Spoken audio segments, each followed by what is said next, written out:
আমরা এই মুহূর্তে রয়েছি দক্ষিণ দিনাজপুরের মতো একটা প্রান্তিক জেলার এমন একটা টাউনে, যেটা একটা ভৌগোলিক গুরুত্ব যেমন আছে তেমনি আছে অনেক অসুবিধেও।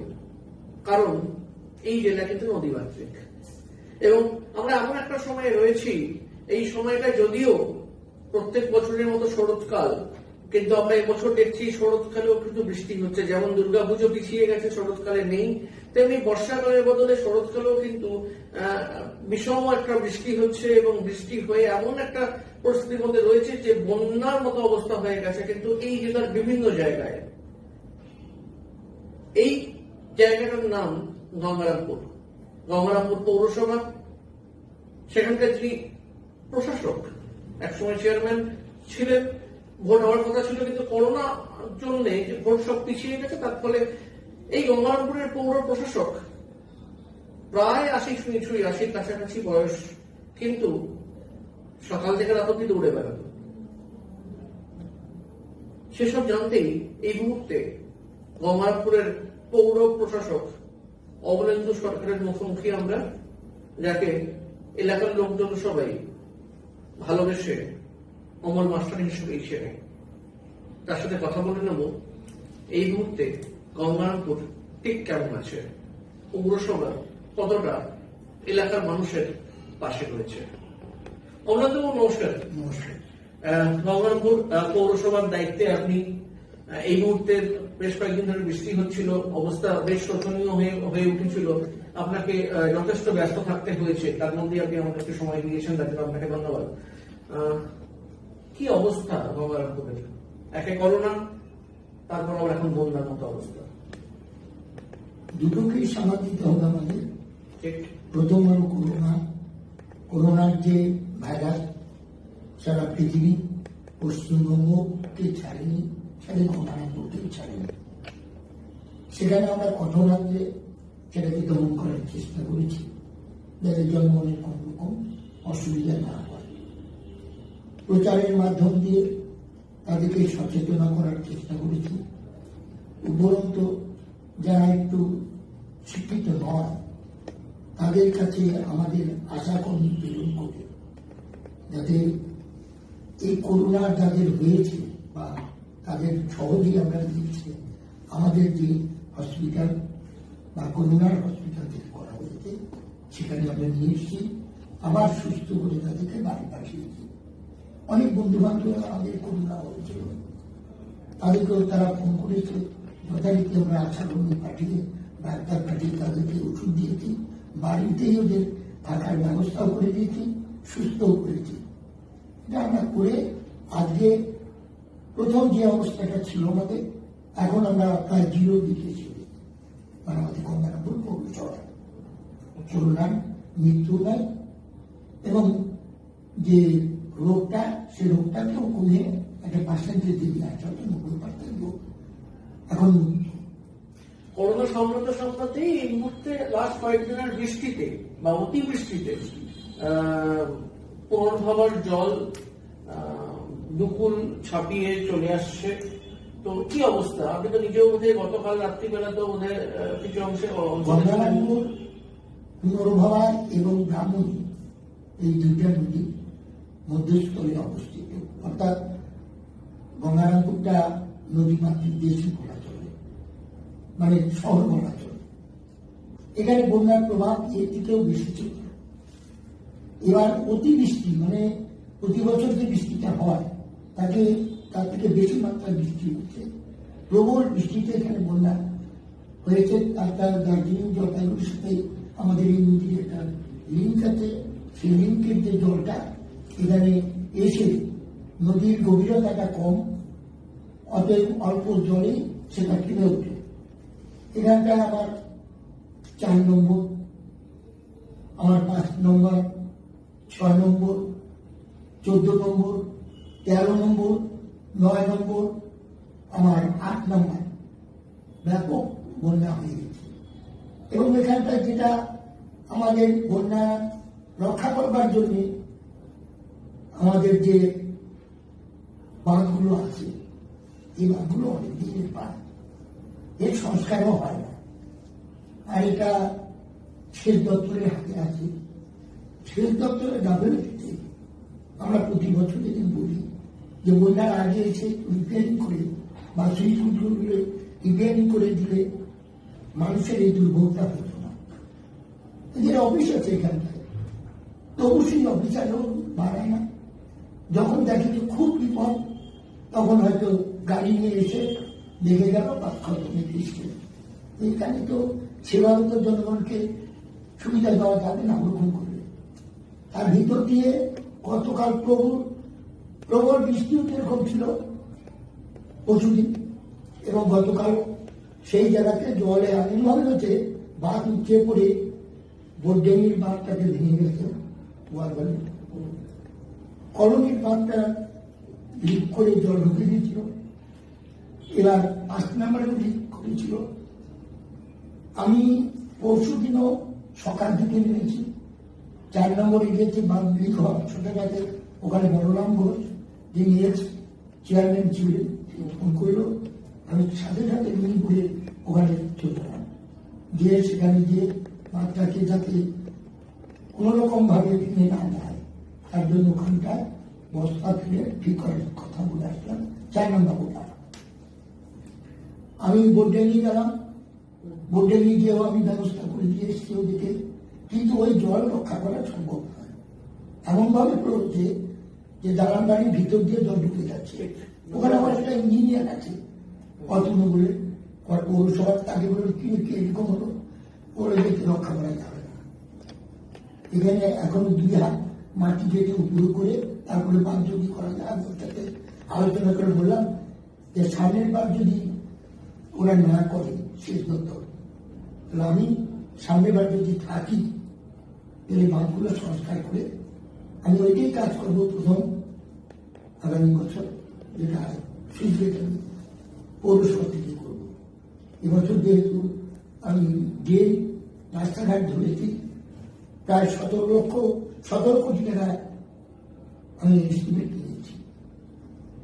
সরকারের ওই টাকা সরকার অতটা দেবে না, কিন্তু তবু না জেনে এখানকার যারা আছে শুধু কন্ট্রাক্টর আছে যারা, তাদেরকে আমি বলেছি যে তোমরা করো, টাকা পাবে।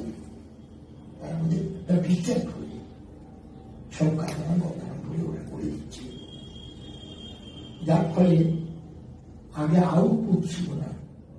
আমার সব গেমই এখন আউটপুটে দিতে।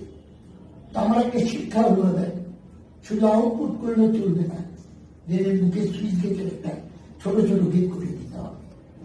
যখন বৃষ্টি হবে তখন জলটাকে আটকে করবে, বন্যা হলে যাতে ভিতরে প্রবেশ করতে না হবে। এটা দেখে শেখা হলো। এবং কালকেও আমরা 10টার সময় খবর পেয়ে আমি 5 নম্বর ওয়ার্ডে গিয়েছি, সেখানে যে বাচ্চা ঠিক করার কথা বললাম, এবং রাত্রের ভিতরে যাতে ঠিক হয় সেই ব্যবস্থাও করা হয়েছে। গতকালও আমি যাতে দুর্গত লোক যারা কোন রকমের অসুবিধা যাতে না হয় তার জন্য গতকালও আমি 700 পলিথিন সকাল এই 11টা থেকে বসে 5টা পর্যন্ত বিক্রি করছি নিতে। আজকেও 500 পলিথিন বিক্রি করেছি, এবং প্রায় এখনো আছে আরো 500 নতুন বলেছি কালকে আসার জন্য, এবং যারা যারা দরকার আমি দেবো সবাইকে।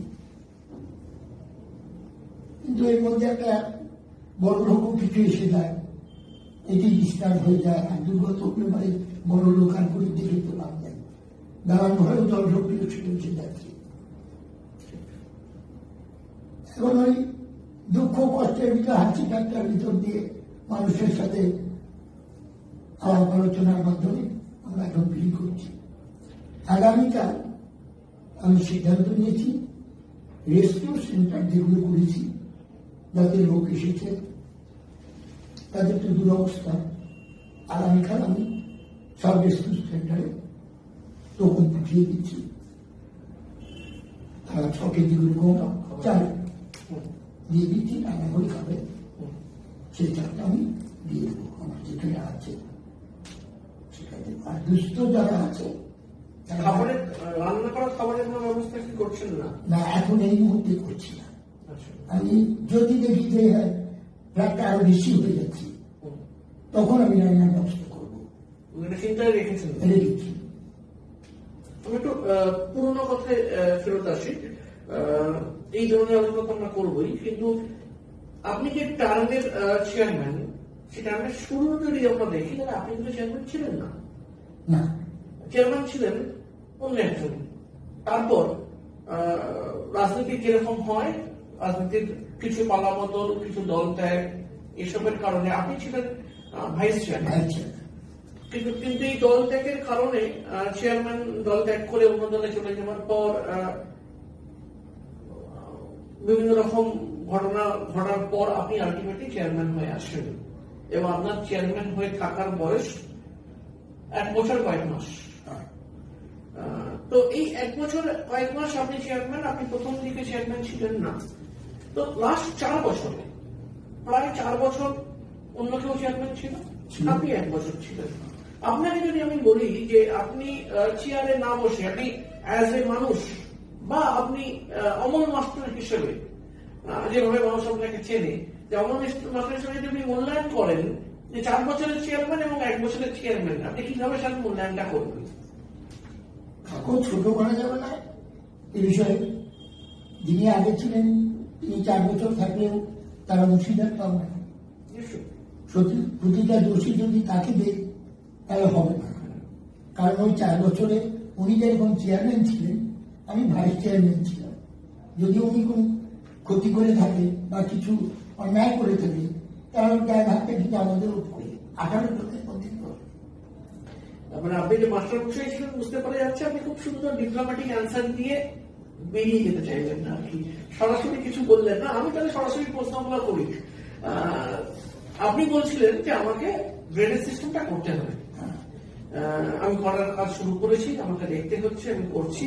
তাহলে আমি 4 বছর কি হলো? আপনি তো ভাইস চেয়ারম্যান ছিলেন, কেউ একজন চেয়ারম্যান ছিলেন, তো 4টে বছর সময় পাওয়া গেছিল। তো তার চেয়ারম্যান হিসেবে তখন তদানীন্তন চেয়ারম্যানকে সেটা দেখেননি, এটা তো আজকে এই সমস্যাটা আপনাকে পোয়াতে হতো না। তিনি যে কাজ দিয়েছিলেন, তিনি উন্নতির দৃষ্টি দিয়েছিলেন। সেটা কি মানুষের কল্যাণকর দিকে দৃষ্টি না? না, মানুষ 2 ভাগে ভাগ করা লাগবে। একটা হলো ধরেন রিক্রিয়েশনের জন্য দরকার, সেই রিক্রিয়েশনের দিকটা উনি বেশি দিয়েছিলেন, বা প্রচার যন্ত্রটাকে উনি একটু বেশি নিতে চাচ্ছেন। যেরকম ধরেন হাইরোডে আমাদের বিশ্ব বাংলার একটা বানানো হবে, বানালাম ঠিকই, একমত হয়ে বানাচ্ছি। সেটা কি দলের শীর্ষ নেতৃত্বকে শুধুমাত্র খুশি করার জন্য? কারণ বিশ্ব বাংলা প্ল্যানিংটা দলের শীর্ষ নেতৃত্বে। উনি তো বললাম তো প্রচারের আইনে আসতে চাচ্ছি, কিন্তু আমি ওই জায়গাটা আমার ক্ষতি হয়ে গেল, যেখানে আমার ওইখানটায় আগে আমরা ওই আমাদের ছিল ওখানটায় সিগন্যাল বানিয়েছিলাম, সিগন্যাল বানিয়েছিলাম। সিগন্যালটা কাটে এই জিনিসটা করতে হলো। স্বাভাবিক কারণে পাবলিকের যে যাতায়াত করার যে সিগন্যালটা, সেই সুযোগটা নষ্ট হয়ে গেল। কিন্তু বিশ্ব বাংলা এই জিনিসটা উনি চেয়েছেন। উনি কালদিঘি পার্কটা করতে গেছেন, ওটা আমার এখন না হলেও চলত।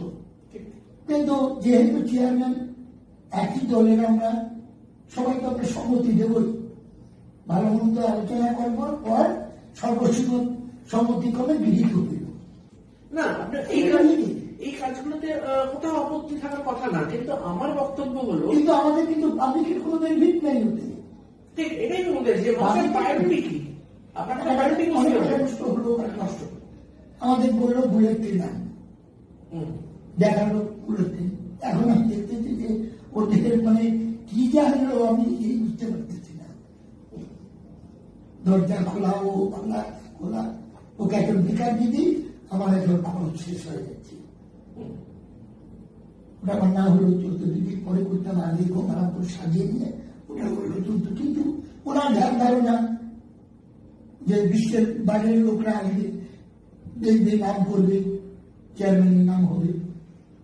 আমরা নাম চাচ্ছি না, আমরা কর্ম চাচ্ছি, এই জন্য না দেখুন, আমরা যা সার্ভে করেছি, আমার ছেলেমেয়েরা যারা সার্ভে করেছেন তারা দেখছে যে মানুষ বলছে যে আমাদের বাঁধ ঠিক মতো নেই, দীর্ঘদিনের বাঁধের অবস্থা খুব খারাপ।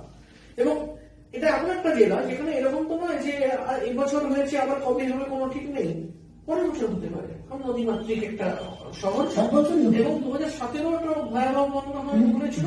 তার মানে এই টার্মেই দুবার বন্যা দেখা হলো, 3 বার, 17 এবার 3 বার হলো। এইবারটা নেই, হ্যাঁ। তার আগে দুবার দেখা হয়েছে।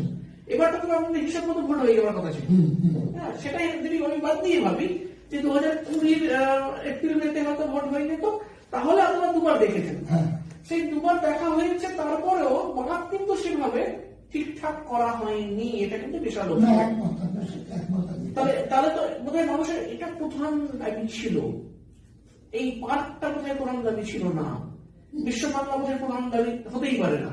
তাহলে যে দাবিটা মানুষের, আপনারা তো মানুষের জন্য নির্বাচিত প্রশাসন চালাচ্ছেন মানুষের জন্য, ওরা ভোট দিয়ে জিতিয়েছেন। তাহলে কি এটা যেটা আপনি এখন ভাবার কথা ভাবছেন বা ভাবছেন, সেটা কি তখন ভাবলে ভালো হতো না? তখন ভাবলে ভালো হতো, এটা ঠিকই, কিন্তু যিনি আমাদের সেই সময়কার চেয়ারপারসন ছিলেন, তার ধ্যান ধারণা আরেক রকম, আমাদের ধ্যান ধারণা আরেক রকম, দুটোর মধ্যে তফাৎ। আমরা নিবিড়ভাবে মানুষের সাথে সবসময় যোগাযোগ করি।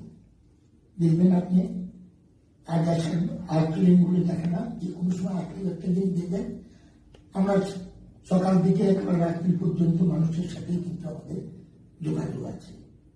ওদেরটাও একটা অন্যরকম। আমি 2 বার ঘুরে যাবো, ও 1 বার ঘুরতে পারবে না। তারপরে ওঠে হলো দেরি করে, মানুষের সাথে দর্শনও দিতে দেরি করে, সেই জায়গাটা ওরা মেকআপ নিতে পারবে না। আমরা থাকি বলে একসাথে ছিলাম বলে মেকআপটা হয়ে গেছে, বুঝতে পারেনি পাবলিক, দোষটা বুঝতে পারেনি, কিন্তু জানে পাবলিক সব, স্বীকার করবে না। কেন স্বীকার করবে না? ওর একটা কারণ থাকে। কি কারণ আছে? ছাদ ভাই যে যাবে ঝগড়া করতে, আচ্ছা, 7টা ভাই যদি কারণ থাকে, তার সাথে যাবে থাকে। কিন্তু পাবলিক যেটা চায় যে আমার যে কোনো কাজের ভিতরে যেন তারা আমাদের এই নির্বাচিত প্রতিনিধিরা যেন তাদের পাশে যারা দাঁড়ায়, সেই জায়গাটা তখন ওই খামতি এইসব কাজ করতে গিয়ে ওই জিনিসগুলোর খামতি হয়ে গেছে। এখন আমরা সেটাকে রিভাইভ করার চেষ্টা করছি, সেটা সময় লাগবে। রিভাইভ করতে গেলে সেই সময়টা লাগবে। আমরা সেই জায়গাটায় আমরা সাথে সাথে যেরকম চিন্তাধারাটা নিয়ে নিয়েছি, যে আজও যুব কংগ্রেসের যে মিটিংটা হলো তারপরেই আরো আমাদের যে কাউন্সিলর আসছিল, আমি ওদের বললাম যে দেখ, এরকম ভাবে চলবে না, সামনের বার কিন্তু আমাদের বাঁধ নির্মাণ করতে হবে।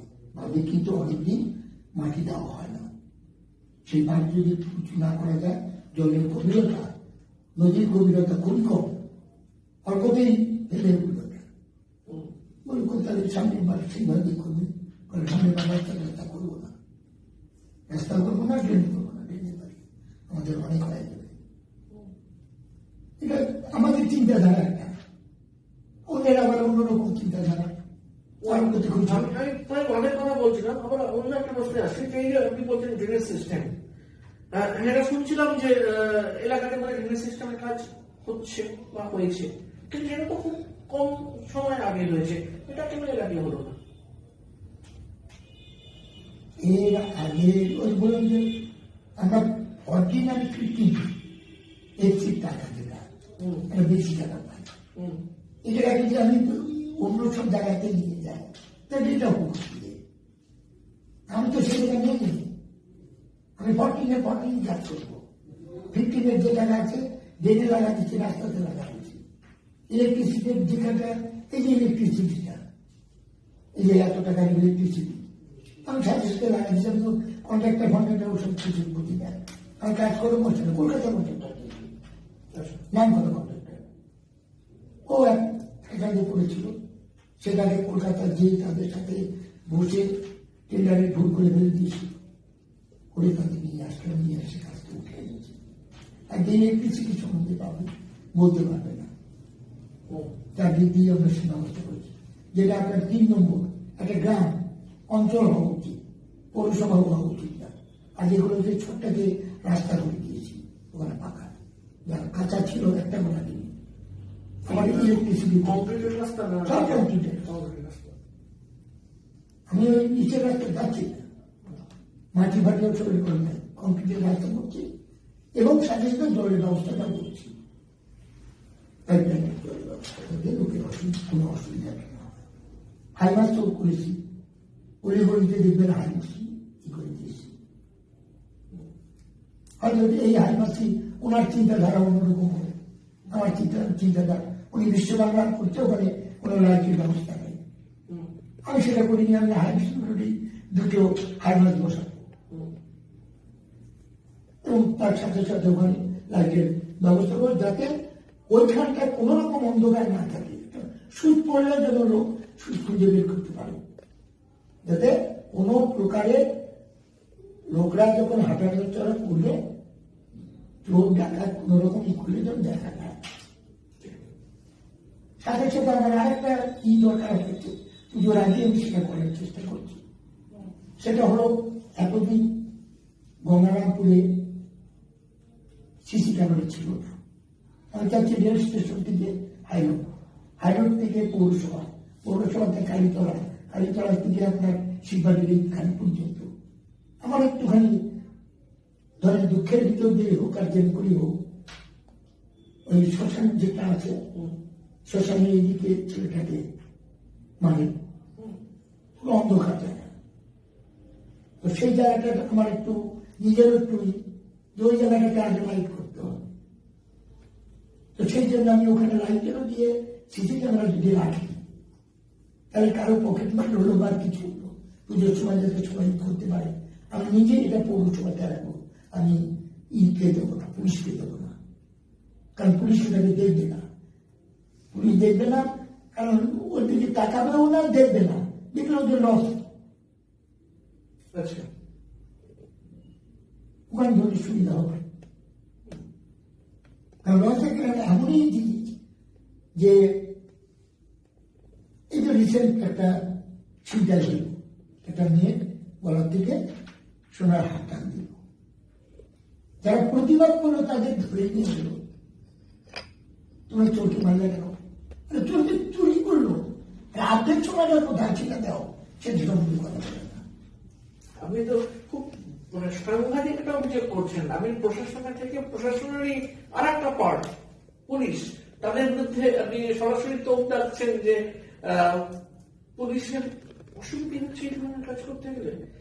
সিসিটিভি লাগালে পুলিশের অসুবিধে, পুলিশের আমি তাই মনে করছি না, আমি তো ওদিকে তো লাগানো উচিত ছিল, পুলিশ ডিপার্টমেন্টের সিসি ক্যামেরা লাগানো উচিত ছিল। এখন আমাকে কি করতে হবে? আর সেই জন্য আমি সবাইকে বলেছি যে ওইটা ওখানে হবে না, ওটা আমার পৌরসভাতে ই করবে। এটার জন্য আপনি পুলিশ যে দপ্তর তাদের সাথে আপনি যোগাযোগ করে তাদেরকে ইনস্ট্রাকশন দেননি যে পুলিশ যাতে করে করে? না, ওরা তো করবে না, যা আমরা করবো না, আপনারা যদি করে যাতে আমরা ব্যবহার করবো। আচ্ছা, এই তো ব্যাপার হবে। সেই জন্য এখানকার দেখতে গেলে পরে এইসব জিনিস মানুষের টুটকা জিনিস হলেও মানুষ এগুলো গ্রহণ করে, যে আমাদের নিরাপত্তার একটা ব্যবস্থা করেছে। মেয়েরা চিন্তা করবে আমরা সোজা ইতে যাবো, আমাদের কোনো অসুবিধা হবে না। আমি নিজের ছেলের বেলায় দেখলাম, আমি লক্ষ্য করে আমি বারবার বললাম পাটগোড়াতে সিসি ক্যামেরা আছে, এখানে ঘোষ মেডিকেলের সিসি ক্যামেরা আছে, ওইদিকে শিববাড়িতে সিসি ক্যামেরা আছে। আপনি সিসি ক্যামেরাটা ওপেন করুন না, দেখুন কে ওখানে ওই টাইমে ই করলো, পাস করলো, করলেন না। চেয়ারম্যান বলছেন পৌরসভার, তার কথা ওনার জন্য সাধারণ মানুষ কি পরিষেবা পাবে? পাবে না বলেই তো এখানে চিন্তা করতে হচ্ছে। তারপরে যখন আমি খুব চিৎকার চেঁচামেচি বলাতে, তখন দিদি ওখান থেকে ব্যবস্থা করলো যে সিআইডি, মানে এই থানার প্রতি মনে আমার বিশ্বাস নাই, সেটা উনি বুঝতে পেরেছে, বসে করলেন যে সিআইডি তদন্ত। আপনারা জেলার জন্য খুব ভয়ঙ্কর কথা বলছেন, যে জেলাতে যদি এই পরিস্থিতি থাকে তাহলে কেন সাধারণ মানুষ আমার বিচারটা কেন এখানকার ডিস্ট্রিক্ট পুলিশ করবে না কেন? অবশ্যই তার প্রতি আস্থা আমার আছে, কিন্তু থাকলেও তারা সেই জায়গাটা ই করছে। মানে আপনার বেলায় যদি এরকম পরিস্থিতি হয় তাহলে সাধারণ মানুষ একেবারে যারা তারা কি করে তারা তো পয়সা বিচার পায় পাবে? না, তারা অ্যাকচুয়ালি বিচার পায় না। এখন তো মুখ খোলার রাস্তাই নেই তাদের। আমরাই মুখ করতে পারি না, তো ওরা কি মুখ করবে? আমরাই মুখ করতে পারি না। আমরা তো কারো নাম লিখিনি। আমি যে গাড়িটা করেছি তাতে কিন্তু কারো স্পেসিফিক যে ওষুধ মৃত্যু করছে বা বিপ্লব মৃত্যু করছে ওগুলো কিছু না। আপনি বলেন মুখ খুলতে পারেন না, কেন পারেন না? মানে কোথায় সমস্যা হচ্ছে? কাদের কাদের বিরুদ্ধে সমস্যাটা, এই সমস্যাটা তৈরি হচ্ছে? এই সমস্যা আমাদেরই সমস্যা, ওদের দূর দিয়ে কি করবো? সমস্যা আমাদের। আপনাদের বলতে যদি একটু স্পেসিফিক বলেন। এক্সিডেন্ট বলা যাবে না, সমস্যা আমাদের। আমরা যদি কিছুক্ষণ আগে যেটা বললেন যে দলে যদি আমরা সবাই একসাথে থাকতাম, অর্থাৎ 10টা লাঠি যদি একসাথে থাকে কেউ সেই লাঠি ভাঙতে পারবে না, আর একটা লাঠি যদি থাকে কেউ সেটাকে মুচড়া ভাঙতে পারে। না, এটা যদি আপনি এই প্রসঙ্গটা বলেন তাহলে আমার একটা পুরোনো কথা মনে পড়ছে। 2017 হবে না 2018 হবে, যখন রাজ্যসভার এমপি হলেন শুভাশিস চক্রবর্তী, দক্ষিণ কলকাতার এখন জেলা সভাপতি। শুভাশিস দাস ইন্টারভিউ করতে গেছিলাম আমি। উনি এমপি হবেন, পরের দিন ভোট, আগের দিন রাত্রিবেলা গেছি। তো ওনাকে সম্বোধিত করতে আরো কলকাতার বিভিন্ন বড় চ্যানেলরা এসেছেন। তো আমি সেখানে একটা আড্ডাতে ইন্টারভিউর আগে বলে আমি সরাসরি থেকে এটা বলেছিলাম যে তৃণমূল কবে হারাবে। তো উনি প্রথমে চমকে গেলেন, কি বললেন? আমি বলতে গেছি তৃণমূল কবে হারাচ্ছে, কারণ তৃণমূলকে হারানোর ক্ষমতা এই মুহূর্তে পশ্চিমবঙ্গে বোধ হয় অন্য কোনো দলের নেই, যদি থাকে অবশ্যই আছে বোধ হয়, এবং সেটা তৃণমূলেরই। আপনিও বোধহয় একমত হচ্ছেন। আমি একমত। তৃণমূলের বর্তমান যে সাংগঠনিক শক্তি এবং মমতা ব্যানার্জির যে সব পরিকল্পনা, সাধারণ জনগণের প্রতিটা বাড়িতে উনি তার পরিকল্পনার একটা একটা জিনিস প্রতিটা লোককে দিয়েছে। কেউ পায় নাই এমন লোক আমি তদন্ত করে পাইনি। অনেকে বলে আমি কিছুই পাইনি, আমি কি পাবে চাই পাও নাই, মা কাছে চাল খাও নাই। আবার কেউ বলতো চাল তো রেশনের চাল, রেশন চাল টাকা দিল। আজকে মমতা ব্যানার্জির জন্ম থেকে মৃত্যু পর্যন্ত প্রায় 100-র উপরে পরিকল্পনা। সে পরিকল্পনা করতে জনগণ পাচ্ছে। এত জনগণ পাওয়ার সত্ত্বেও আমাদের কোথায় চিন্তা আমাদের জেতার পক্ষে? কেন আজকে ডোর টু ডোর এদিক ওদিক আপনাদের ঘুরে বেড়ায় করতে হচ্ছে? আজকে কেন টিকিটেই আমাদের নিতে হচ্ছে? কি হচ্ছে? কি আমাদের দিকে তো এই মমতা ব্যানার্জি লোক লাগবে না। তো তার এত কিছু করার সত্ত্বেও আমাদের একমাত্রই যে আমাদের জিনিস আমরাই নষ্ট করছি, অন্য কেউ না। এদিকে সিপিএমের দরকার হবে না, বিজেপিকে তো আমি দোষ দেই না। ওরা পার্টি না থাকুক ওখানে, মানুষ যেটাই করেছে হিন্দিভাষী অঞ্চলে দিয়েছে সেটা আলাদা ব্যাপার। আমাদের এখানে যেটা কি হচ্ছে সেটা আমাদের জন্য হচ্ছে, এমপিতে দিচ্ছে যেমন বিজেপি, সেটা হলো আমাদের জন্য।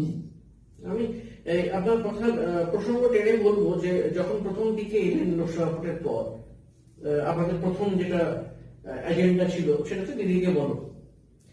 তো এটা নিয়ে আমি একটা ইন্টারভিউতে আমি শিক্ষামন্ত্রী পার্থ চ্যাটার্জিকে বলেছিলাম ইন্টারভিউর সময়, যে যখন মমতা ব্যানার্জি মুখ্যমন্ত্রী হননি তখন মানুষ দিদির ওপর ভরসা করতো, তার জন্য কাউকে আসতে হয়নি। মানুষ দিদিকে খুঁজতো এবং মানুষ নিজেরাই স্বতঃস্ফূর্তভাবে দিদিকে জিতিয়ে মুখ্যমন্ত্রী করেছিল। তার জন্য মুখ্যমন্ত্রী হওয়ার পর তিনি দিদি হননি, দিদি আগেই ছিলেন। আজকে মুখ্যমন্ত্রী হওয়ার পর 10 বছরের মধ্যে কি এমন ঘটলো যে বাইরে থেকে একটা লোককে এসে বলতে হচ্ছে দিদিকে বলো? মুখ্যমন্ত্রী তো ইনসাফ দিদি ছিলেন, 2011-তে দিদি হননি, অনেক আগে থেকে দিদি জননেত্রী মমতা ছিলেন। তো সেই জননেত্রীকে নতুন করে অন্য লোকের চেনাচ্ছে, দলটা কোথায় মানে ভিত্তি কোথাও রয়ে গেছে, কোথাও কি ঘুম ধরেছে? ওই তো ঘুম নাই, ঘুম অন্য কেউ না, ঘুম না আমরা। আমার স্বার্থ সিদ্ধি হলো না, আমি উল্টো দিকে যাচ্ছি, আমি পথ পেলাম না, আমি উল্টো দিকে যাচ্ছি। আজকে যদি দেখা যায় যে এইখানটায় আরেকজন পাইল, তখন আমি দেখলাম যে ও পাইল আমি নাই, উল্টে এই জিনিস হচ্ছে। তার মানে এখন আর দল নেই, ব্যক্তিগত স্বার্থ চরিতার্থ করার নাম হচ্ছে তৃণমূল। এটি তা না হলে দিদিকে মানুষ এখনো যেভাবে গ্রহণ করছে, আমি নিজে ব্যক্তিগত দেখছি। 11 জন লোক দিদিকে বলো যে আপনার ওনার ফোন নাম্বার এইটা নিয়ে কমপ্লেন করেছে, কারো রাস্তা নাই, কারো ডেটটা নাই, কারো মেয়ে পড়াশোনা করতে পারেনি, সব রিডাইরেক্ট করে উনি আমার কাছে পাঠিয়েছেন, তুমি এগুলো দেখো। তাহলে লোক দিচ্ছে, উনি কিন্তু রিডাইরেক্ট করে পাঠালেন এই বাড়িতে, দেখো দেখো। এখানেও তো আমার একটা প্রশ্ন যে কেন এই ছোট ছোট বিষয়গুলো রাজ্যের মুখ্যমন্ত্রীকে দেখতে হবে? তাহলে মুখ্যমন্ত্রী খুলে রেখেছে, তাহলে নিচের তলার কর্মীরা নেতারা কি করছেন? হসপিটালের মুখ্যমন্ত্রী খুলে রেখেছে যে তোমরা যা যা কোনো অভিযোগ থাকলে আমার কাছে পাঠাও এই নাম্বারে। অভিযোগটা আছে, কেন অভিযোগটা থাকলো? নিচের তলার কর্মী যারা আছেন, যারা 2016, 17, 18 এই সামলেছেন দল, তারা কেন কাজ করেননি, পরিষেবা দেননি, যার ফলে 2019-এ গিয়ে মুখ্যমন্ত্রীকে এই অভিযোগগুলো নিতে হচ্ছে? খুব ছোট ছোট বিষয়, ছোট ছোট বিষয় আলোচনা করেছে। একটা মেয়ে সে লেগেছে, দিদি আমি পড়াশোনা করতে পারছি না, আমার খাওয়া দাওয়ার নাই, বই কেনার টাকা নেই, রিডাইরেক্ট করে পাঠালো। গেলাম তার বাড়িতে, যা দেখলাম ওর বাবাটা মারা গেছে। আমি তুমি কোন ক্লাস পড়ো? তো 12 ক্লাস হবে, কিন্তু ওখানে লেখার কি দরকার? তুমি তো আমার কাছে যেতে পারতে। না, এটা তো মুখ্যমন্ত্রীর প্রতি আস্থা, ভরসা। মুখ্যমন্ত্রী এইবার যারা যে বললাম বইয়ের যা যা লাগবে, কি কি লাগবে বইটা দাও, আর কি লাগবে খাবার, তুমি প্রতি সোমবার করে তোমার বাড়ির কাউকে পাঠাবে, পৌরসভা তোমাকে খাওয়ার জন্য প্রতি সপ্তাহে চাল দিয়ে দেবো। এটা আমি সিস্টেম এটাকে দিচ্ছি। দিদি বলেছে অবহেলা তো করা যাবে না, ত্রুটি থাকুক, আমাদের ত্রুটি থাকুক, আর জানি ওটা কেন এখান দিতে হচ্ছে। এই যে একটা আস্থা দিদির প্রতি এখনো আছে, জনগণ সেটা মানে চলছে, কিন্তু আমরাই মানছি না। মোটামুটি তাহলে দিদিকে এটিএম করে বাকি নিচু তলার সমস্ত জেলার নেতা নেত্রীরা নিজেদের আখের বুঝাচ্ছেন। তারপরে তো সোনার বাংলা হতো, কিছু যদি ভিতরে না হয় তাহলে তো সোনার বাংলা হতো।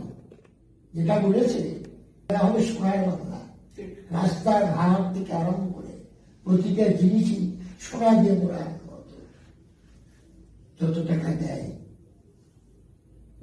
অঞ্চলগুলোকে দিচ্ছে, পৌরসভাকে দিচ্ছে, জেলা পরিষদকে টাকা দিচ্ছে, এত জায়গায় টাকাগুলো আসছে, তাহলে কেন আমাদের ত্রুটি থাকবে?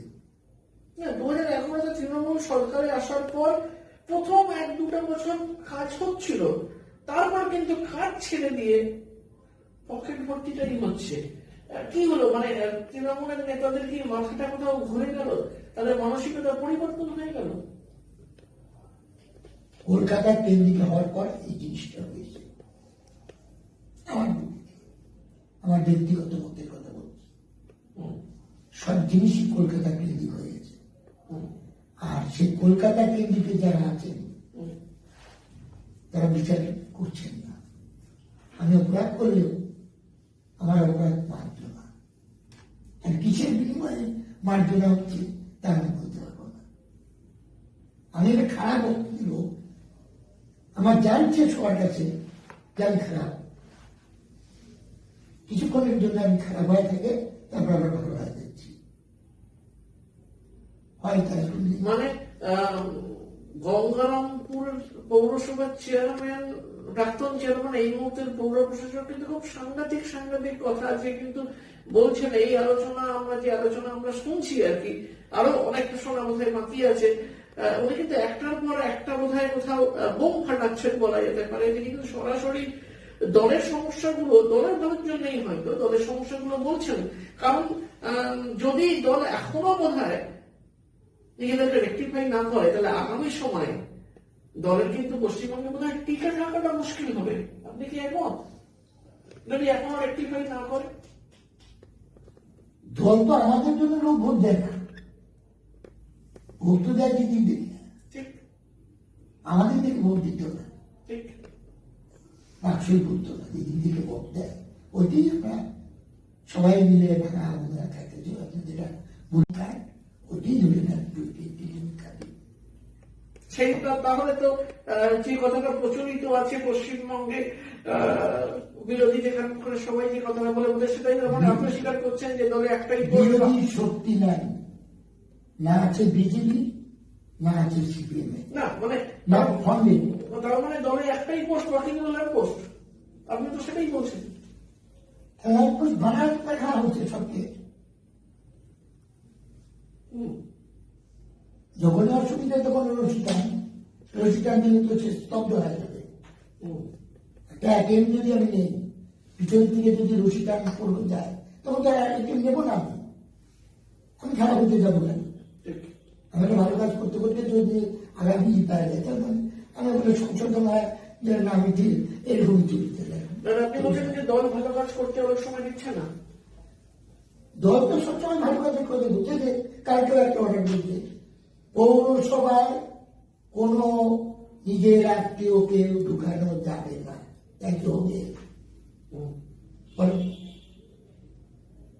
ঢুকান তো হয়েই গেছে সবার, একটা প্রাইমারি সেকশনে এই আমাদের সারা ডিস্ট্রিক্টের আমাদের দক্ষিণ দিনাজপুরের প্রাইমারি চেয়ারম্যান দেন। কারণে যে প্রাইমারি স্কুল গ্রামগঞ্জে থাকবে, যাকে তত্ত্বাবধান করবে ডিস্ট্রিক্ট স্কুল বোর্ড বা ডিআই, সেটা যদি যা কলকাতায় থাকে, তাহলে শিক্ষকের কি উপকার হবে, ছাত্রের কি উপকার হবে? ওখানে আজকে একটা টিচার, তার বাড়ি হলো কুসুমন্দির, বাড়ি হলো বালুরঘাটে কুসুমন্দির, তাকে কুসুমন্দির থেকে নিয়েছে বালুরঘাটে বুদ্ধি করে তার স্কুলে দিলে তার পক্ষে সুবিধা হয়। সে সুযোগ সে পাচ্ছে না, সে কি হচ্ছে, ঠকবাজিদের হাতে পড়ে যাচ্ছে, ঠকবাজিদের হাতে পড়ে সে কিছু লস করতেছে, দিলে তো আর ফেরত দিতে হয় না। এগুলো দেখবে না দল,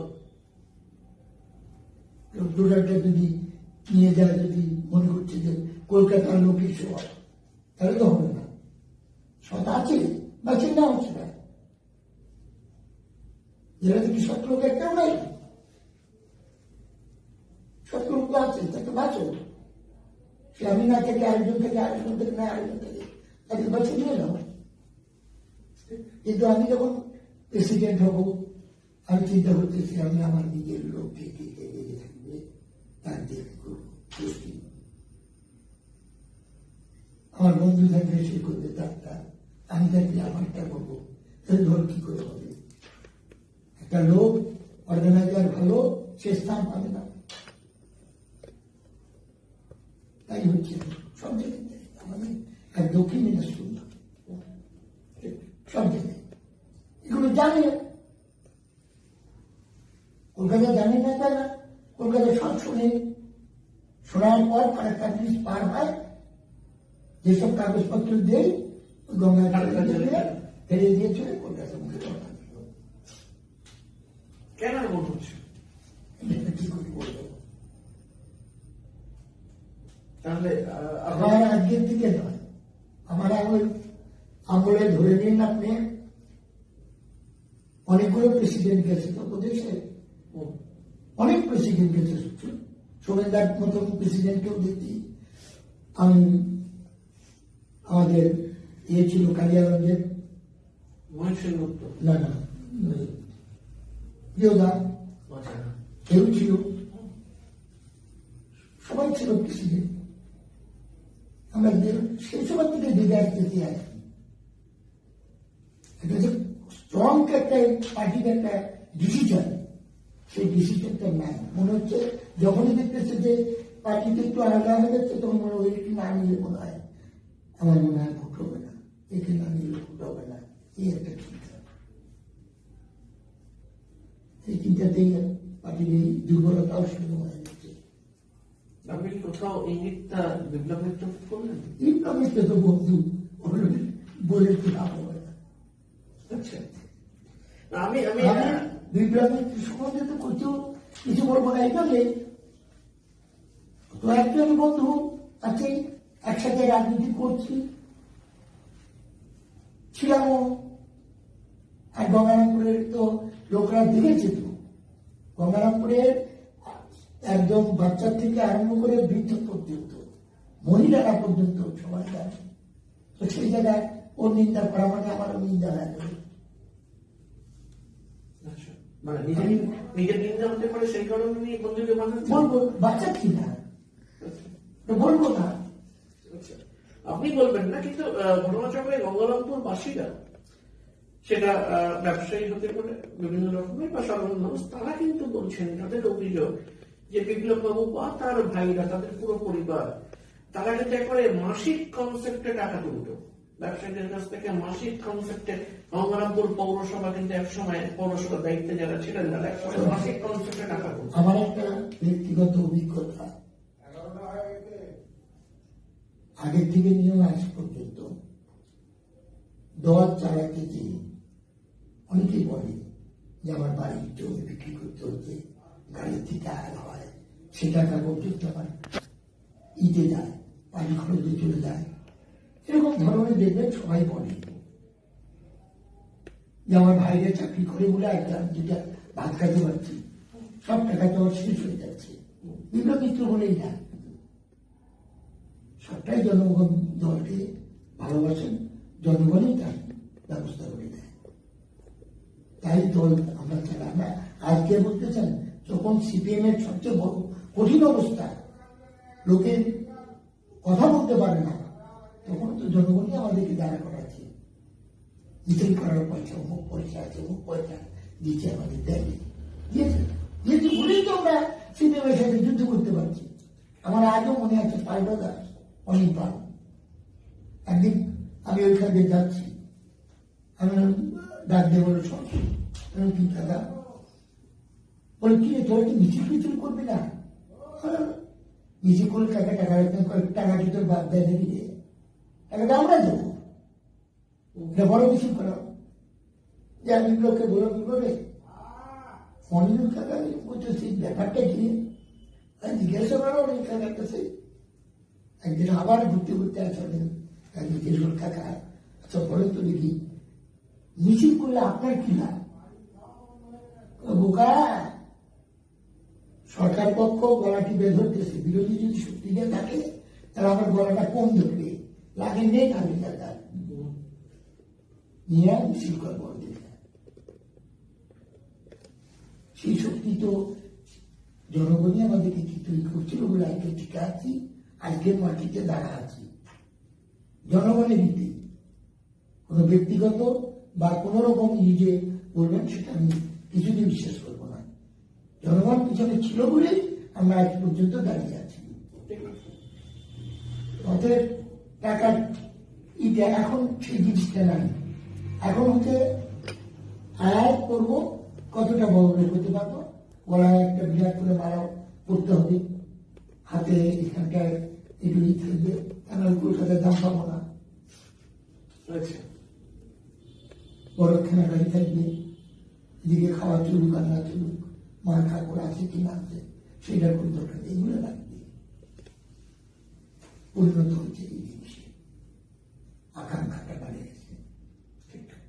মানে যে রাজনীতিটা আপনারা কাঁধে কাঁধে মিলিয়ে করেছিলেন বলে বোধ হয় 34 বছরের জগদ্দল পাথর সরে গেছিল, সেই কাঁধে কাঁধে মিলিয়ে মানুষগুলো আজকে একদম অন্য হয়ে গেছে। অন্য হয়ে গেছে।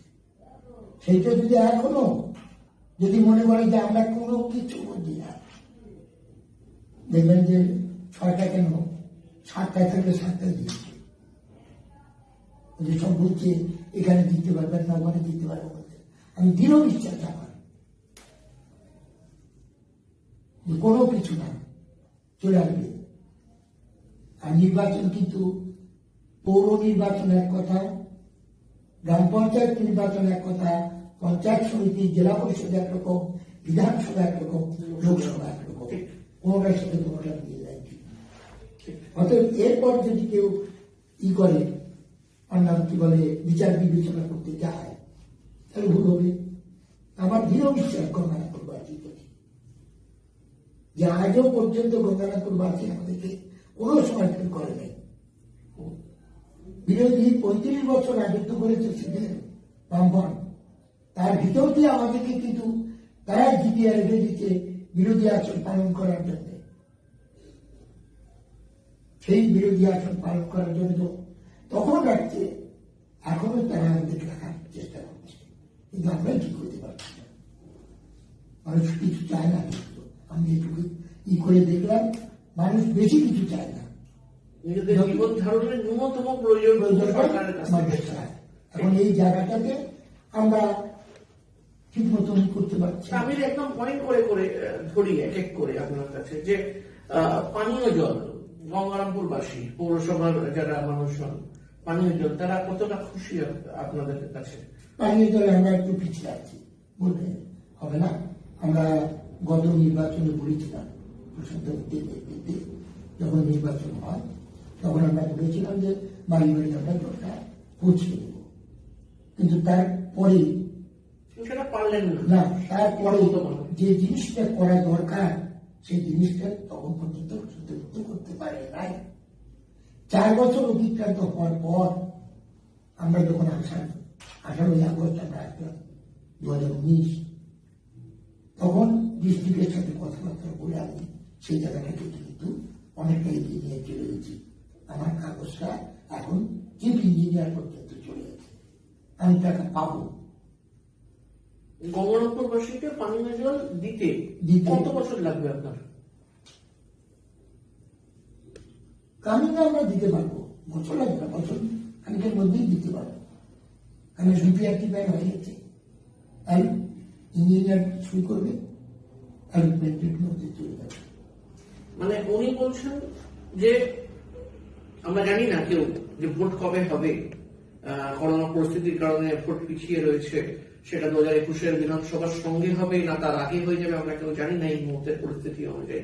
কিন্তু উনি বলছেন যে তাতে এটা অন্তত বোঝা যাচ্ছে যে উনি যদি ওনার বক্তব্যকে বাস্তবে পরিণত করতে চান, তাহলে আগামী ভোটে যদি উনি আবার ফিরে আসেন চেয়ারম্যান হয়ে, দল যদি জেতে আর ওনার কথার যদি দাম থাকে, তাহলে আগামী বছর 2021 শেষের মধ্যেই হয়তো পানীয় জল সবার বাড়িতে আসবে। গঙ্গারামপুরবাসী নির্বাচন তারা ঠিক করবেন, তারাই ভেবে দেখবেন এবং ঠিক করবেন যে ওনাকে সেই সুযোগটা আরেকবার দেবেন কিনা। আমি দ্বিতীয় প্রশ্ন চাই আপনার কাছে, যে মানুষ চাইছে পানীয় জল ছাড়া যেগুলো চায়, তার মধ্যে একটা হচ্ছে ড্রেনেজ সিস্টেম। ড্রেনেজ সিস্টেমের কাজ কিছু হয়েছে, ভালো হয়েছে, কিন্তু এটা প্রথম দিকে হয়নি না, খুব হালে হয়েছে, একদম হালে। এই ধরে নেন হলো 3 মাস হলো আমি টেন্ডার দিয়েছি, ঠিক।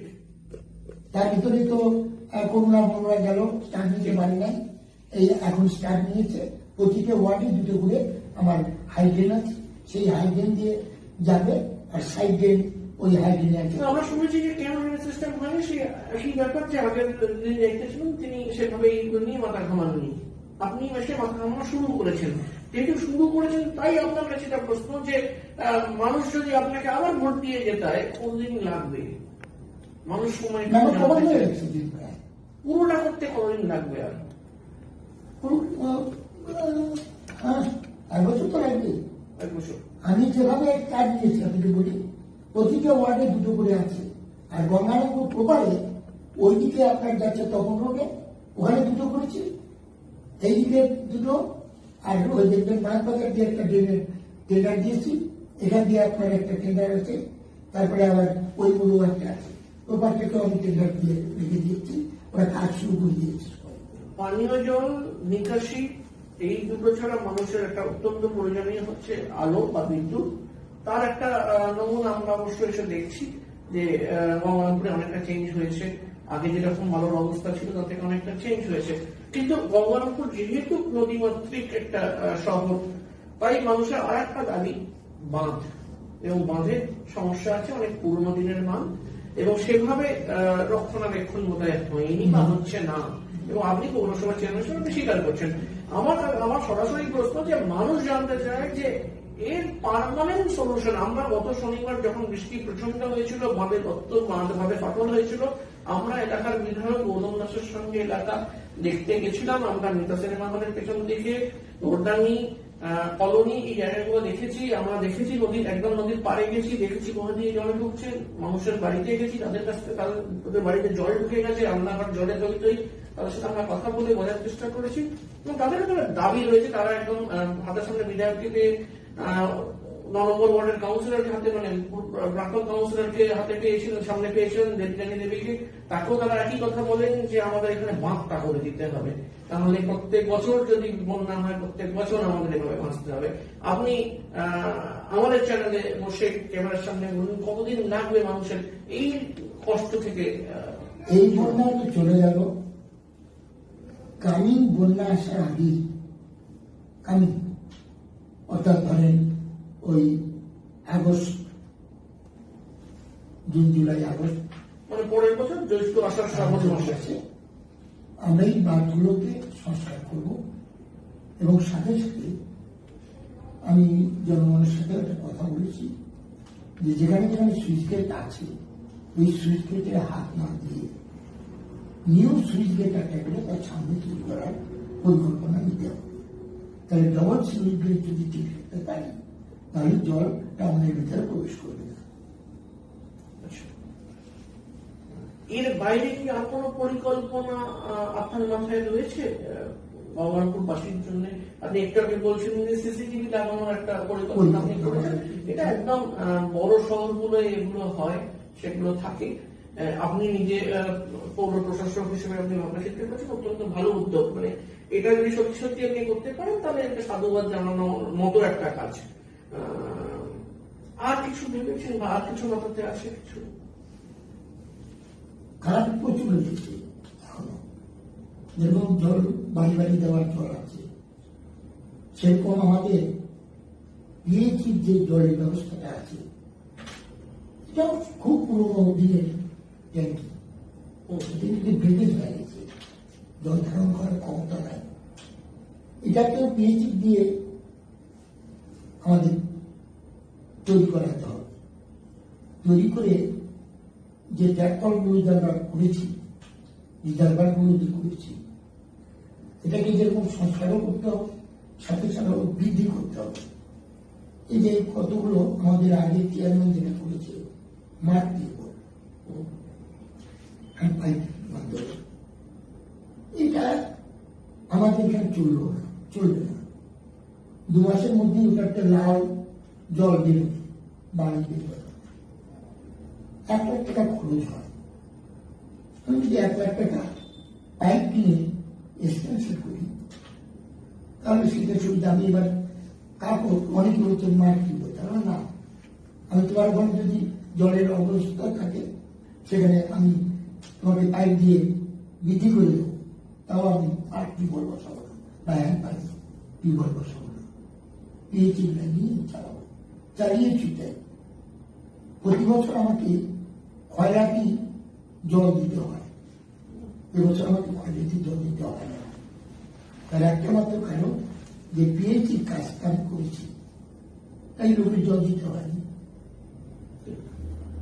তাহলে প্রতি বছরই আমাকে 1 মাস খয়রাতি মানে আমার পাঠাতে, জলের ট্যাঙ্কি পাঠাতে হবে। পয়সা তো নেওয়া যাবে না, যে আমার নামে খাদ্য দিতে হবে, সেটা আমি করেছি। এবার আমাকে খয়রাতি ঈদে লাগেনি। আসলে যেটা হয়, একটা পৌরসভা যখন বোর্ড হয়ে একটা বোর্ড গঠন হয়, চেয়ারম্যান তিনি তার কমিটিতে নিয়ে প্রথম একটা বছর কাজগুলো খুঁজে বার করেন যে কোথায় কোথায় ল্যাপস আছে, ল্যাকিং আছে, কোথায় কোথায় নতুন কাজগুলো করতে হবে, এবং তারপরের 4 বছর তারা কাজগুলো করেন। কিন্তু ঘটনাচক্রে উনি মাত্র 1 বছরই সময় পেয়েছেন। তিনি যদিও তাদের সরকার তাদের এই বোর্ড 5 বছর ধরেই রয়েছে, কিন্তু তিনি কিন্তু নিজে দায়িত্ব পেয়েছেন মাত্র 1 বছর, এবং এই 1 বছরে উনি সমস্যাগুলো খুঁজে বের করার সাথে সাথে চেষ্টা করেছেন তার মধ্যেও কিছু কিছু কাজকে সম্পাদন করার। এবং হয়তো আগামী সময় যদি গঙ্গারামপুরবাসী তার উপর আস্থা রাখেন তার এই সময়কালের কাজের নিরিখে, তাহলে নিশ্চয়ই ওনাকে আরো সুযোগ দেবেন। এবং উনি আজকে যা বলছেন তা যদি সত্যি সত্যি বাস্তবে রূপান্তরিত করতে চান, তাহলে আগামী সময় হয়তো গঙ্গারামপুরবাসীর অনেকগুলো সমস্যা মিটতে চলেছে, এটা আশা করা যায়। আমি আপনার কাছে অন্য একটা প্রশ্ন করবো। বিধানসভা ভোটও আসছে। বিধানসভা ভোটের ক্ষেত্রে আমি যদি জেলার অবস্থা তো তৃণমূলের জন্য খুব ভালো নয় এখন এই মুহূর্তে। গঙ্গারামপুর বিধানসভায় আমরা জানি যে লোকসভা ভোটের নিরিখে গঙ্গারামপুর বিধানসভায় তৃণমূল পিছিয়ে আছে, যদিও লোকসভা ভোট, বিধানসভা ভোট, কর্পোরেশন ভোট সব আলাদা। তো সেখানে গঙ্গারামপুরের আমরা হিসাব কষে দেখেছি বা কথা বলে বুঝেছি যে গঙ্গারামপুর বিধানসভা ভোটের শ্যামকার বোধহয় শহরবাসী, মানে পৌরসভা। আপনার কি মনে হয় যে পৌরসভা বা গঙ্গারামপুরের শহর তৃণমূলকে কতটা লিড দিতে পারে? ব্যাপারটা হল গঙ্গারামপুর পৌরসভায় আমরা আগামী যে বিধানসভা নির্বাচন হবে, শুধু গঙ্গারামপুর নয়,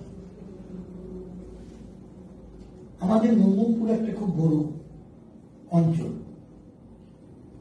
এবং কোনদিন আমাদেরকে 8-6 নিচে ওরা লিড দেয়নি, ঘুরিয়ে দিয়েছে। কিন্তু আমাদের বিভ্রান্তির জন্য লোকসভায়, শুধুমাত্র লোকসভায় জনগণের জোর দিলে চলবে না, লোকসভায় আমাদের জোর দিতে হবে। আমরা কি সেরকম খেটেছি যাতে জেতার পক্ষে? নাকি দলের কিছু কিছু নেতা খেটেছেন প্রচন্ড হারানোর জন্য? সেটাও আছে। যেরকম আমরা কি সবাই খেটেছি? আর যদি সত্যি বলছি, যতবার বিপ্লব এখানে দাঁড়িয়েছে, আমরা 1 ঘন্টার জন্য আমরা কিছু সময় পাইনি বাড়িতে ভাত খাওয়ার, মুখে দিয়ে চলেছি। কিন্তু এবার বসে থাকে না, সন্ধ্যাবেলা তার বক্তৃতা দিচ্ছি, তাতে কি ভোট হয়ে যাবে? সেটা যদি চিন্তাধারা বিধানসভায় করে তাহলে রোজগার হবে, আর তা না হলে তো ভোটের প্রশ্নই নেই। বিপুল ভোট হিসাবে করবে আছে, বালুঘাটে আছে, বালুঘাটে জিতবে না তা না, কিন্তু ভয় পাওয়ার কিছু নাই। আমি বলবো না প্রার্থী বাঁচায় কে হলো না হলো, সে প্রার্থী যেই ছিল।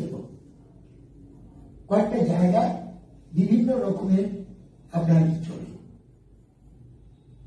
বালুঘাট হিলি একটা বড় জায়গা, এই সোনার খনি, তার মধ্যে যারা যারা হাত দিতে চায়, কারো হাত পড়ে, কারো হাত পড়ে না,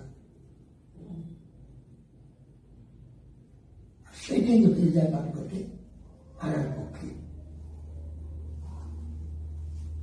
একটা আছে, দুটো হলো বালুঘাট, যে জায়গাটা ওখানে ডিস্ট্রিক্ট হেডকোয়ার্টার, সামান্য ভোট কিন্তু শঙ্কুরদা হারছে, বেশি ভোট না, কিন্তু ওটু ভোট শঙ্কুরদা কভার করতে পারত।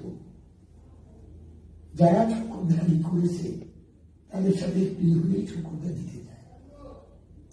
এই জায়গাগুলোতে কেউ হতে না, ওটুকু লাগবে না, আমাদের এমনি দিতে পারো, ওইগুলো হবে নাকি? গঙ্গারামপুর তো কাজই হয়নি। আর ক্যান্ডিডেট যদি আগেই আমরা বলে দিই না, এটা আবার এটা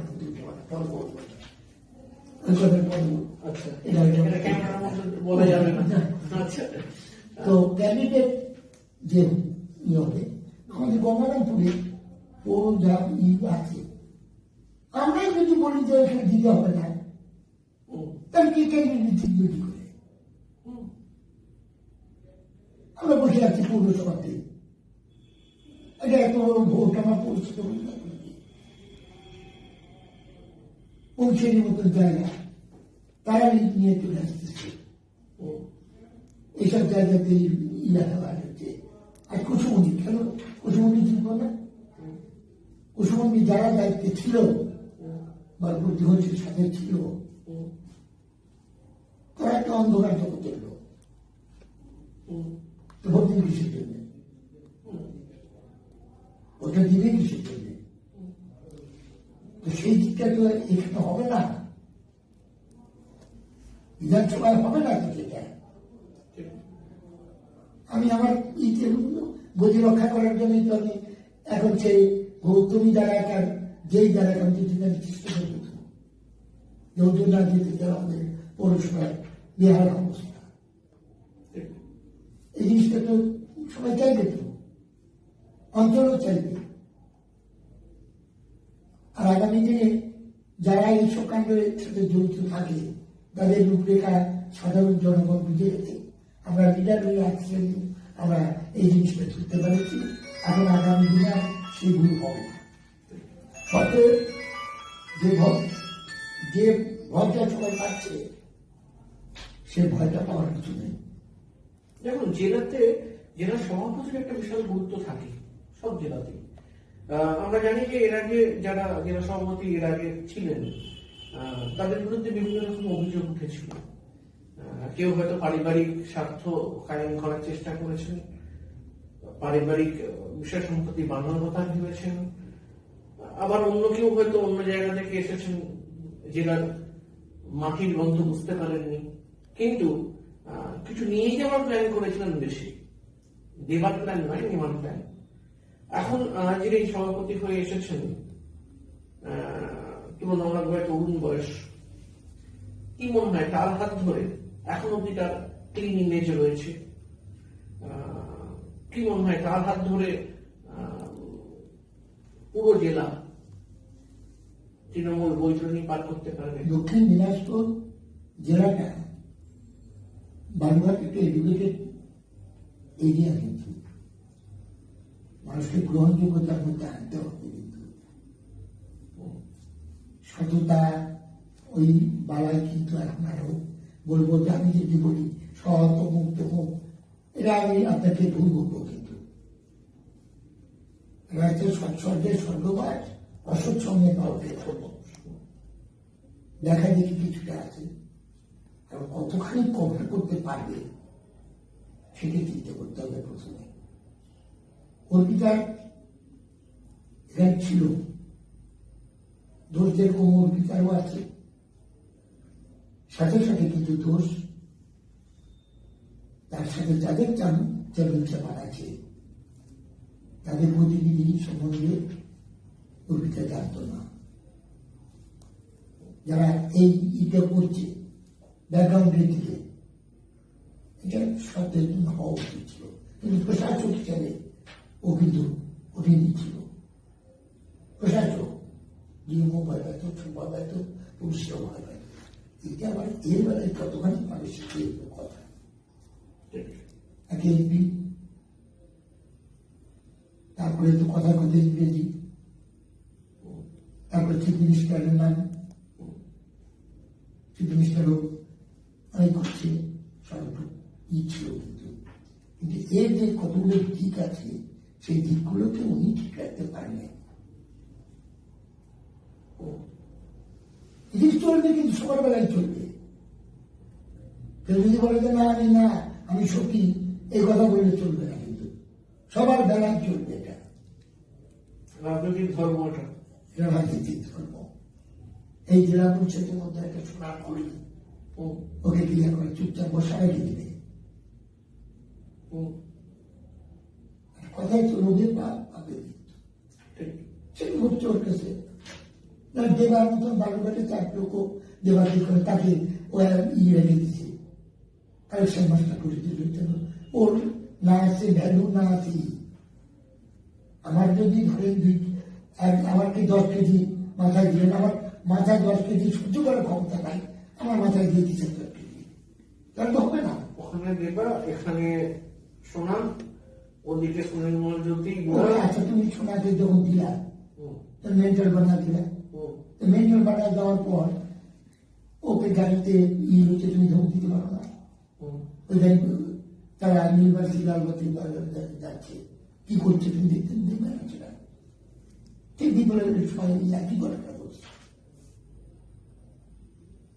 কুসুম মন্দিরে, নামটা কি পুরা সুনির্মল জ্যোতি সম্পূর্ণ গ্রামের থেকে টাকা কালেকশন করছে চাকরি দেওয়ার জন্য। লোককে ছেড়ে দিন দেখি, এখন ঢুকতেই পারে না গ্রামের ভিতরে, এই দোষ কার? এখন তো জেলাতেই ঢুকতে পারে না, জেলা নেই তো। এই যে জিনিসটা, তখন যদি বিপ্লব ওকে ঘুমতে ঠিক মতো, তাহলে তো ওই কাজ করে না।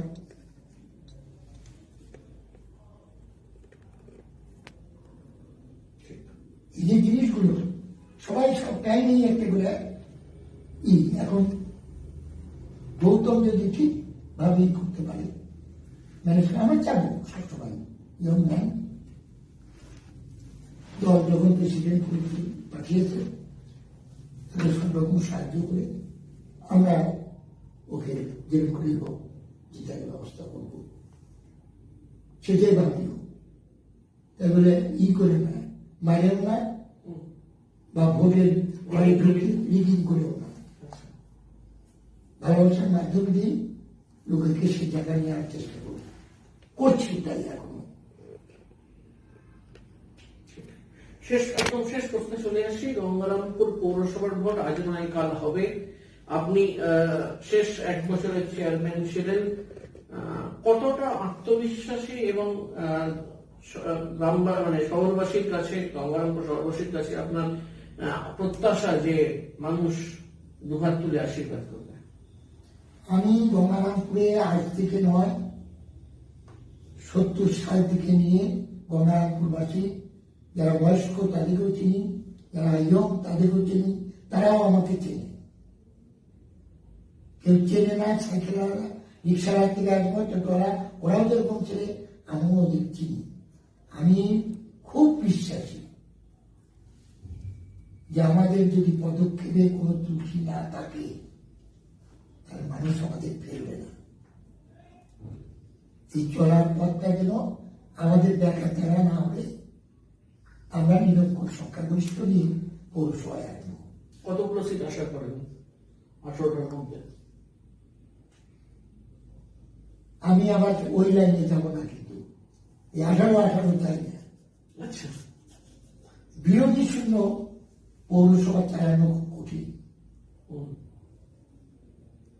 বিরোধী নিয়ে যদি কাজ করা যায়, আপনি তো বলছেন দলের হাইকমান্ডের একেবারে অন্য লাইনে চলে গেলেন। না, অ্যাকচুয়ালি আমি দেখলাম তো, আমি বিরোধীতে, আমি পঞ্চায়েত সমিতি পৌরসভারই বিরোধী দল নেতা ছিলাম। আমি স্কুল বোর্ড যারা আগে উঠছি, সে সময় আমি আজকে 25 বছর ধরে স্কুল বোর্ডের মেম্বার ছিলাম। নিশ্চিত লোক আমাকে এমনিতে রাজনীতি করেনি। আজও সেদিন মাস্টারমশাইরা বললো যা আপনি সে সময় বদলি করে দিয়েছিলেন, তারপর আর কেউ বদলি করতে পারেনি। আমি এদের কাছে সেবা করে গেছি। তো সেই জায়গাটাতে আমার একটা বিশ্বাস এটাই যে মানুষ আমাদের কাছে আছে এখনো। 18তে কতগুলো?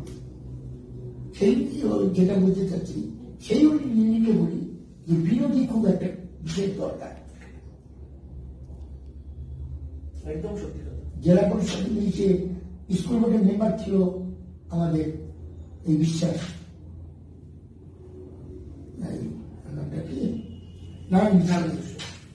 অ্যাপয়েন্টমেন্ট দেওয়ার সময়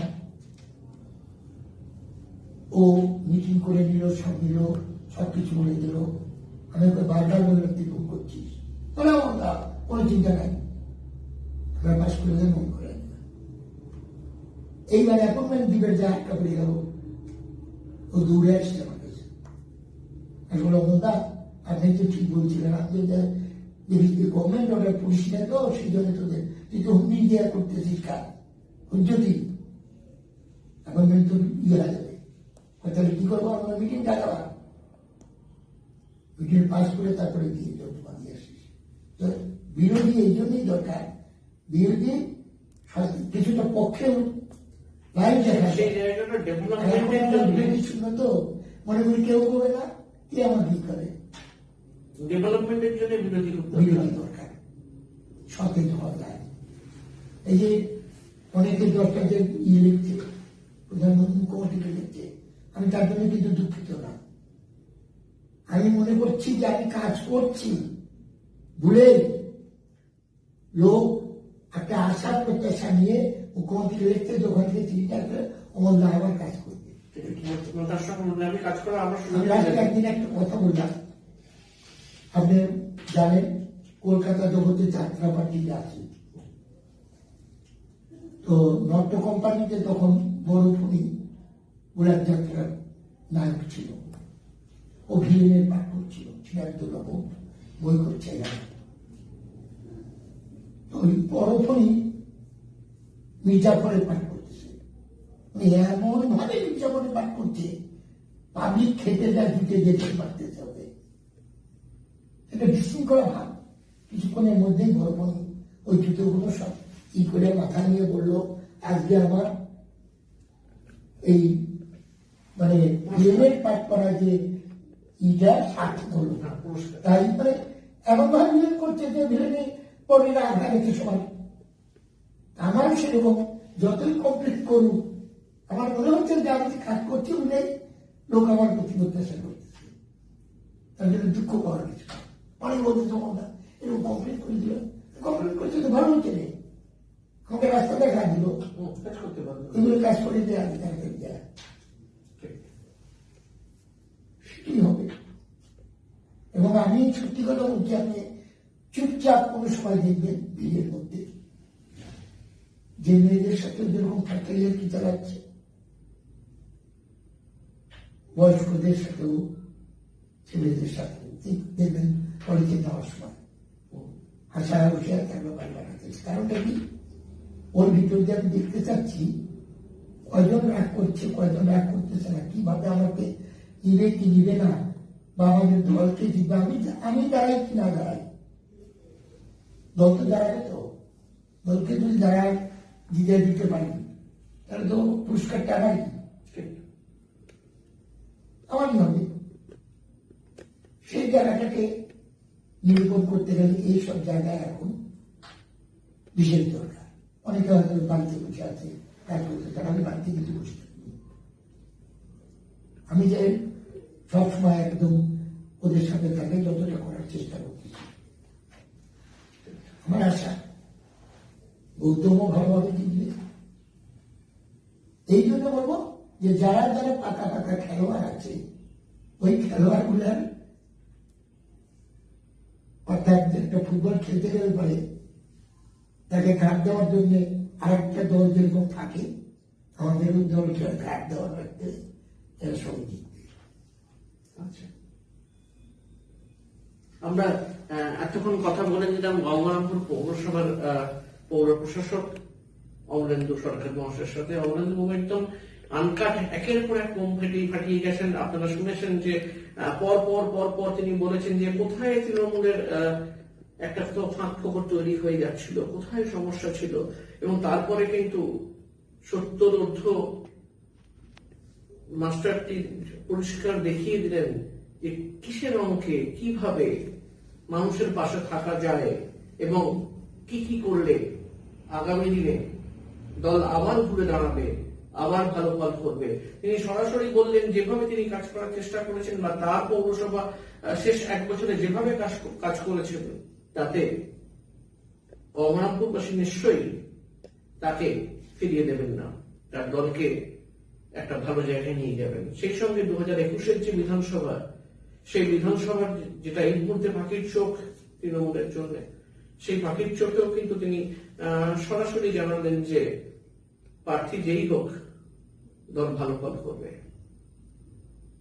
উনি আজকে যা বললেন আমাদেরকে, আমরা যা আপনাদেরকে সম্প্রচারিত করছি, দেখাচ্ছি, আপনারা তার উপর বিচার বিবেচনা করে নিজেরা ভাববেন যে ভোটটা ঠিক কোন জায়গায় দেওয়া উচিত, কোথায় ভোট দিলে আপনাদের প্রত্যাশা পূরণ হবে, আপনাদের ন্যূনতম যে দাবিগুলো, চাহিদাগুলো সত্যি সত্যি সেগুলো পাওয়ার অধিকার আপনাদের আছে, এবং সেগুলো পেতে গেলে সেরকম মানুষকেই বোধহয় দায়িত্ব দেওয়া দরকার, যিনি ভাবতেও পারেন এবং প্রয়োজনে অল্প সময়ের মধ্যেও কাজটা করতে পারেন। আগামী সময় বলবে গঙ্গারামপুরবাসী কোন পথে হাঁটছে, এবং অমলেন্দুবাবু আগামী সময়ে রাজনৈতিক যে এই অবস্থান সেখানে তার অবস্থিত হবে। আজকে আমার শুভরাত্রি, নমস্কার।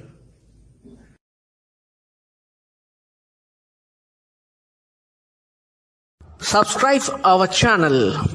Press the bell icon.